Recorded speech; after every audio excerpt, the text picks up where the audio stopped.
Desi, Desi siap? Siap, Bapak hadir. Silakan, Des. Oke, Pak. Bentar. Baik, bismillahirrahmanirrahim. Assalamualaikum warahmatullahi wabarakatuh.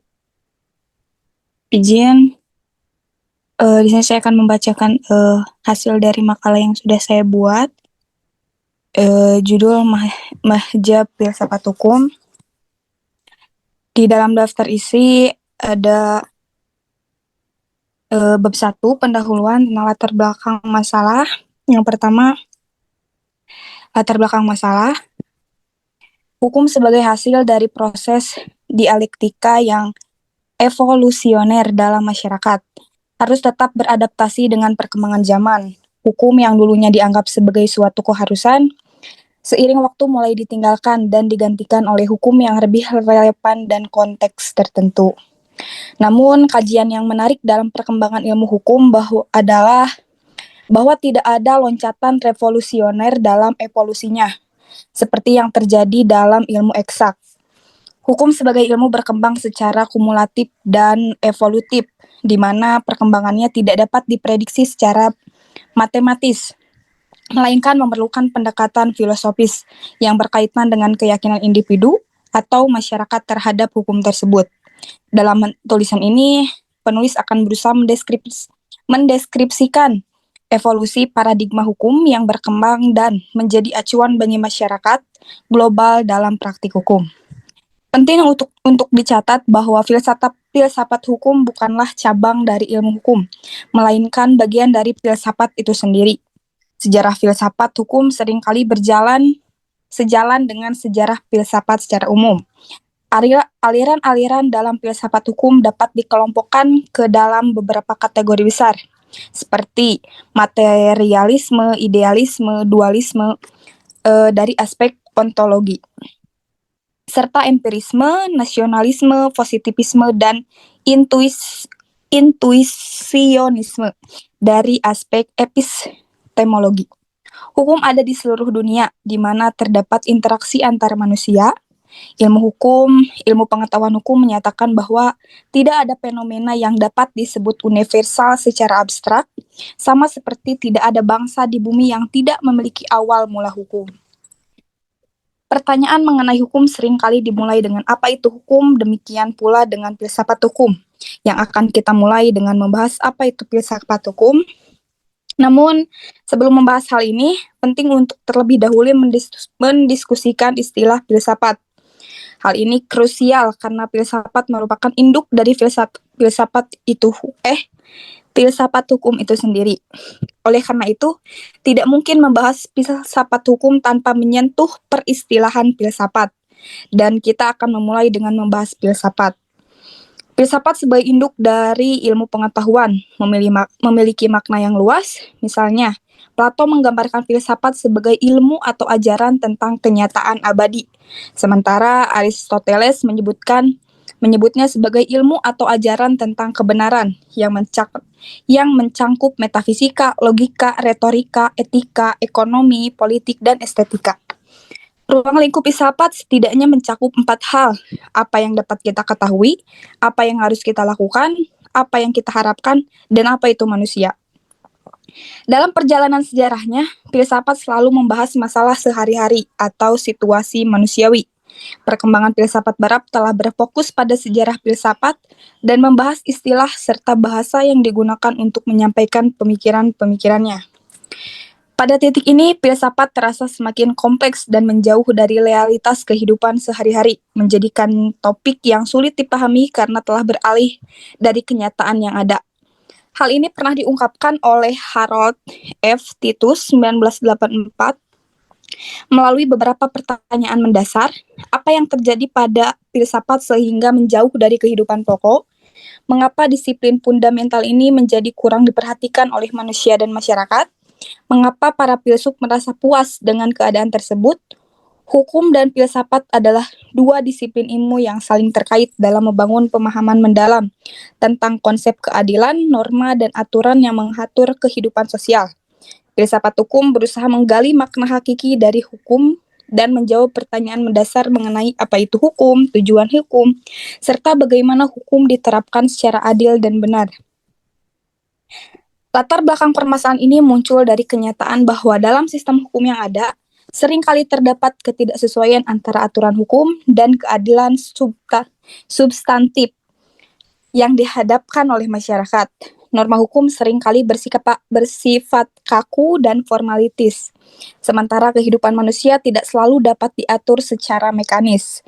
Hal ini menimbulkan pertanyaan filosofis yang mendalam mengenai tujuan utama hukum dan bagaimana hukum dapat berfungsi sebagai alat untuk mencapai keadilan sejati.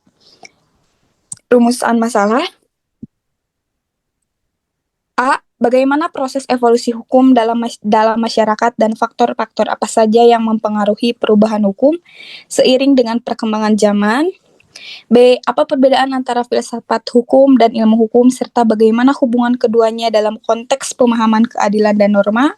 C. Bagaimana perkembangan ilmu hukum tidak mengalami loncatan revolusioner seperti dalam ilmu eksak dan bagaimana pendekatan filosofis dapat membantu memahami evolusi hukum. D. Apa tantangan dan dinamika yang dihadapi hukum dalam praktiknya terutama terkait dengan ketidakadilan, penyalahgunaan kekuasaan dan konflik norma. Tujuan untuk memahami proses evolusi hukum dan bagaimana hukum beradaptasi dengan perubahan sosial budaya. B. Untuk mengeksplorasi hubungan antara filsafat hukum dan ilmu hukum serta bagaimana keduanya saling mempengaruhi dalam membangun pemahaman keadilan. Langsung ke bab 2 aja ya, Bapak. Landasan teori filsafat hukum. 2.1 Proses evolusi hukum dalam masyarakat. Hukum sebagai produk sosial tidak dapat dipisahkan dari konteks masyarakat di mana ia berkembang. Proses evolusi hukum terjadi melalui interaksi antara norma-norma hukum dan perubahan sosial, budaya, serta ekonomi. Menurut Rochefort, hukum adalah alat untuk mencapai keadilan sosial dan harus beradaptasi dengan kebutuhan masyarakat yang terus berubah. Evolusi hukum dapat dilihat sebagai hasil dari dialektika antara nilai-nilai yang ada dan tuntutan baru yang muncul di masyarakat. Ada beberapa faktor yang mempengaruhi perubahannya, meliputi A. Perubahan sosial. Perubahan dalam struktur sosial seperti urbanisasi, globalisasi, dan perubahan demografis dapat mempengaruhi norma-norma hukum. B. Perkembangan teknologi. Inovasi teknologi seringkali memunculkan tantangan baru yang memerlukan penyesuaian hukum, seperti hukum siber dan perlindungan data. C. Nilai dan moralitas. Perubahan dalam nilai-nilai moral masyarakat dapat mendorong revisi atau penghapusan norma yang dianggap tidak relevan. 2. Perbedaan antara filsafat hukum dan ilmu hukum. Filsafat hukum dan ilmu hukum memiliki fokus dan pendekatan yang berbeda. Filsafat hukum berusaha menjawab pertanyaan mendasar tentang hakikat hukum, keadilan, dan moralitas. Sebaliknya, ilmu hukum lebih berorientasi pada penerapan hukum dan analisis sistem hukum yang ada. 2.3 Perkembangan ilmu hukum dan pendekatan filosofis. Perkembangan ilmu hukum tidak mengalami loncatan revolusioner seperti dalam ilmu eksak, karena hukum berakar pada tradisi dan nilai-nilai masyarakat.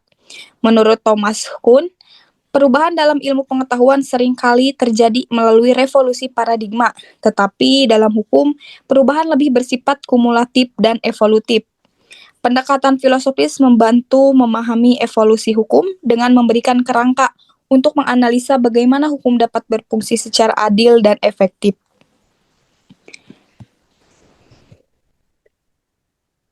Bab 3. Kajian tokoh H.L.A. Hart. Hukum sebagai suatu sistem yang dinamis, tidak terlepas dari pengaruh berbagai faktor sosial, budaya, dan politik. Dalam konteks ini, H.L.A. Hart, seorang filsuf hukum terkemuka abad ke-20, memberikan kontribusi signifikan terhadap pemahaman evolusi hukum dan hubungan antara filsafat hukum dan ilmu hukum. Melalui pemikiran Hart, kita dapat mengeksplorasi bagaimana hukum beradaptasi dengan perubahan zaman dan tantangan yang dihadapi dalam praktiknya. Hart berpendapat bahwa hukum bukanlah sekedar kumpulan aturan yang kaku, melainkan suatu sistem yang berkembang seiring dengan perubahan masyarakat. Dalam bukunya yang terkenal The Concept of Law, Hart menjelaskan bahwa hukum terdiri dari dua elemen utama, aturan primer dan aturan sekunder. Aturan primer adalah norma yang mengatur perilaku individu, sedangkan aturan sekunder adalah norma yang mengatur cara aturan primer dibuat, diubah, dan dihapus. Proses evolusi hukum menurut Hart dipengaruhi oleh faktor-faktor seperti perubahan sosial, nilai-nilai budaya, dan kebutuhan masyarakat. Misalnya, perubahan dalam pandangan masyarakat terhadap hak asasi manusia telah mendorong perkembangan hukum yang lebih responsif terhadap nilai-nilai kemanusiaan. Dengan demikian, hukum berfungsi sebagai alat untuk mencapai keadilan sejati meskipun seringkali dihadapkan pada kendala dan tantangan. Filsafat hukum dinamika dan tantangan hukum dalam praktik. Meskipun hukum memiliki potensi untuk mencapai keadilan, dalam praktiknya seringkali terdapat tantangan yang signifikan. Hart mengidentifikasi beberapa masalah seperti ketidakadilan, penyalahgunaan kekuasaan, dan konflik norma. Ketidakadilan dapat muncul ketika hukum tidak mencerminkan nilai-nilai keadilan substansif. Sementara penyalahgunaan kekuasaan terjadi ketika individu atau institusi menggunakan hukum untuk kepentingan pribadi. Dalam menghadapi tantangan ini, pendekatan filosofis dapat membantu memahami evolusi hukum dan mencari solusi untuk meningkatkan efektivitas sistem hukum. Hart menekankan pentingnya refleksi kritis terhadap hukum yang ada, sehingga ketidaksesuaian antara hukum dan keadilan dapat diidentifikasi dan diperbaiki. Hukum dapat berfungsi sebagai alat untuk mencapai keadilan sejati jika diterapkan dengan cara yang adil dan responsif terhadap kebutuhan masyarakat. Namun, terdapat kendala yang menghambat pencapaian tersebut seperti ketidakadilan struktural dan kurangnya akses terhadap keadilan. Hart juga berpendapat bahwa untuk mengatasi kendala ini perlu adanya reformasi hukum yang ya. Tadi membahas hukum sebagai produk sosial. Tadi ya, di bab berapa itu?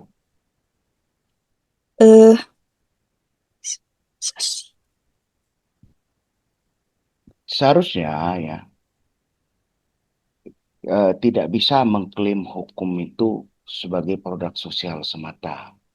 Jadi kalau mau masuk dalam produk sosial misalnya, elaborasinya masukkan. Ini saya tulis ya. Misalnya hukum tidak tiba muncul begitu saja misalnya. Nah, kita masukkan apa itu, kelompok apa dan bagaimana. Terus variasi bentuknya harus masukkan. Nggak apa-apa. Variasi bentuk ya hingga peraturan pemerintah. Terus tadi pentingnya dinamika hukum juga dianggap sebagai produk zaman. Tulis dulu, tulis terangkan di sana. Terus fungsi produk hukum itu fungsinya apa? Terangkan juga. Nah, contoh hukumnya harus ada. Misalnya undang-undang, PP, dan lain sebagainya. Baik. Terus kedua, sumber hukum juga sebutkan. Misalnya hukum adat, agama, jurisprudensi, tatak, dan lain sebagainya. Gitu.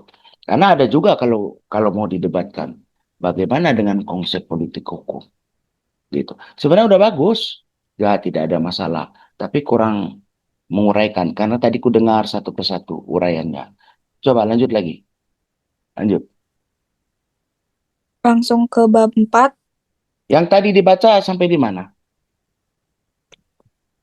Oh, dinamika dan tantangan hukum dan praktik sudah, berarti yang ini hukum sebagai alat untuk mencapai keadilan.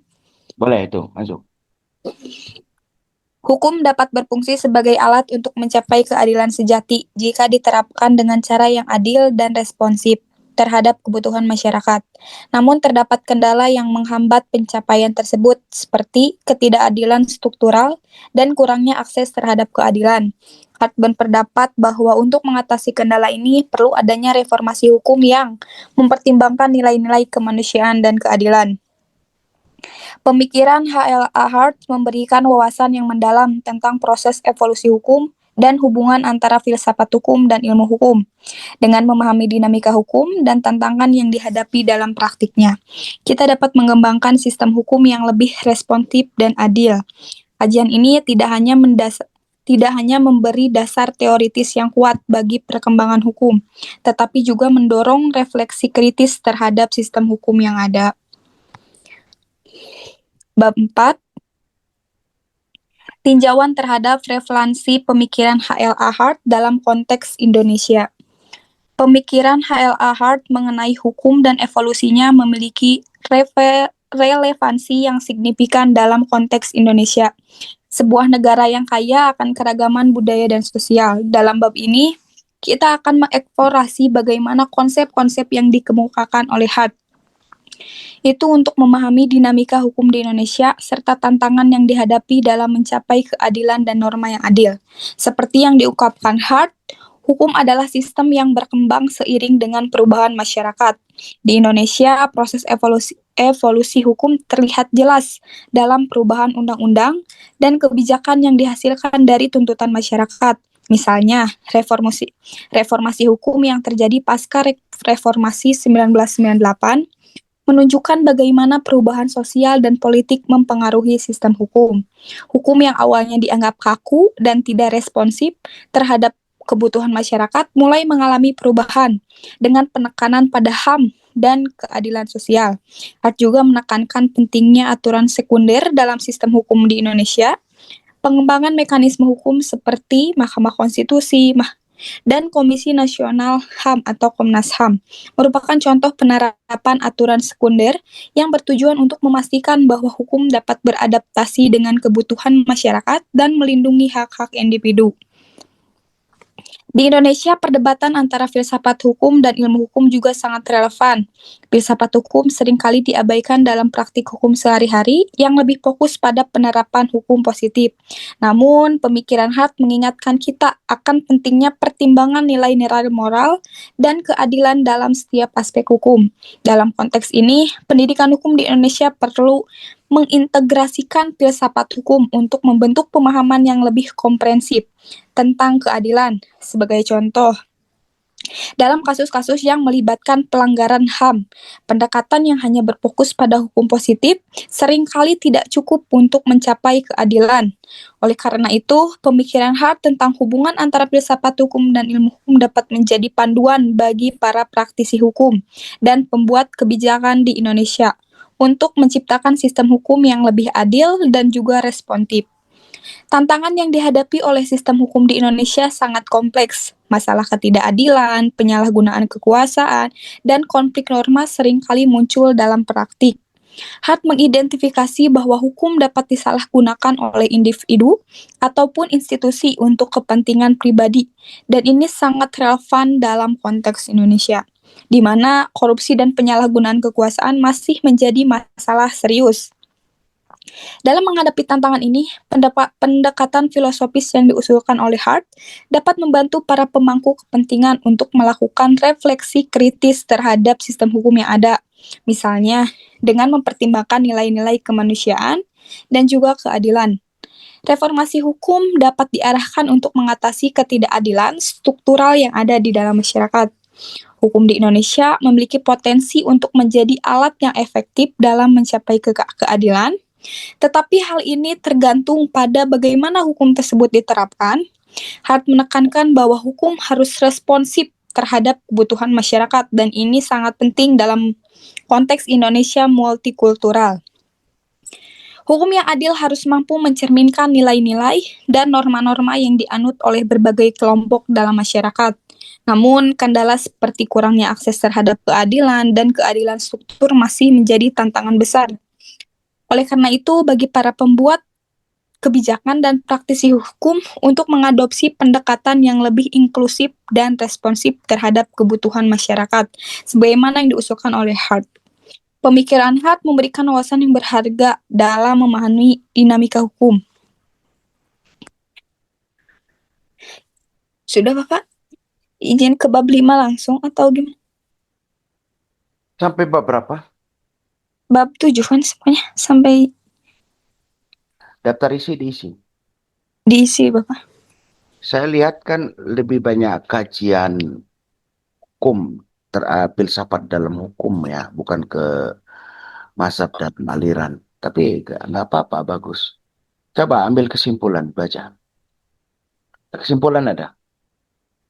Ada apa, Pak? Ah, Penutup, ada izin. Penutup. coba baca. Penutup. Dari kajian filsafat hukum dan materi yang dibahas menunjukkan bahwa evolusi hukum dalam masyarakat merupakan proses yang kompleks dan dipengaruhi oleh berbagai faktor, termasuk perubahan sosial, budaya, dan nilai-nilai moral. Filsafat hukum dan ilmu hukum memiliki perbedaan yang mendasar, di mana filsafat hukum berfokus pada pertanyaan-pertanyaan mendasar tentang keadilan, norma, dan tujuan hukum. Sementara ilmu hukum lebih berorientasi pada penerapan dan analisis hukum positif. Keduanya saling melengkapi dalam membangun pemahaman yang lebih komprehensif tentang keadilan. Perkembangan ilmu hukum tidak mengalami loncatan revolusioner seperti dalam ilmu eksak karena sifatnya yang lebih bertahap dan terikat pada konteks sosial dan budaya. Pendekatan filosofis dapat membantu memahami evolusi hukum dengan memberikan kerangka normatif yang kuat untuk menganalisis tantangan yang dihadapi seperti ketidakadilan, penyalahgunaan kekuasaan, dan konflik norma. Hukum dapat berfungsi sebagai alat untuk mencapai keadilan sejati, tetapi terdapat kendala yang menghambat pencapaian tersebut, seperti korupsi dan ketidakadilan struktural. Oleh karena itu, penting untuk melakukan reformasi hukum yang mempertimbangkan nilai-nilai kemanusiaan dan keadilan substantif, serta mengintegrasikan filsafat hukum dalam pendidikan dan kebijakan hukum. Dengan memahami dinamika hukum dan tantangan yang ada, kita dapat mengembangkan sistem hukum yang lebih responsif dan adil, yang tidak hanya mengatur perilaku, tetapi juga mencerminkan nilai-nilai moral dan keadilan yang diharapkan oleh masyarakat. Pemikiran Hart memberikan landasan yang relevan untuk mendorong perubahan dalam sistem hukum di Indonesia, agar hukum dapat berfungsi secara efektif sebagai alat untuk mencapai keadilan substantif. Mengenai pemikiran Hart dalam konteks hukum dan keadilan Indonesia menunjukkan bahwa hukum harus dipahami sebagai sistem yang dinamis dan responsif terhadap perubahan sosial dan budaya. Hart menekankan pentingnya hubungan antara hukum dan moralitas yang sangat relevan dalam konteks masyarakat yang beragam. Hukum tidak hanya berfungsi sebagai alat untuk mengatur perilaku, tetapi juga sebagai instrumen untuk mencapai keadilan substantif.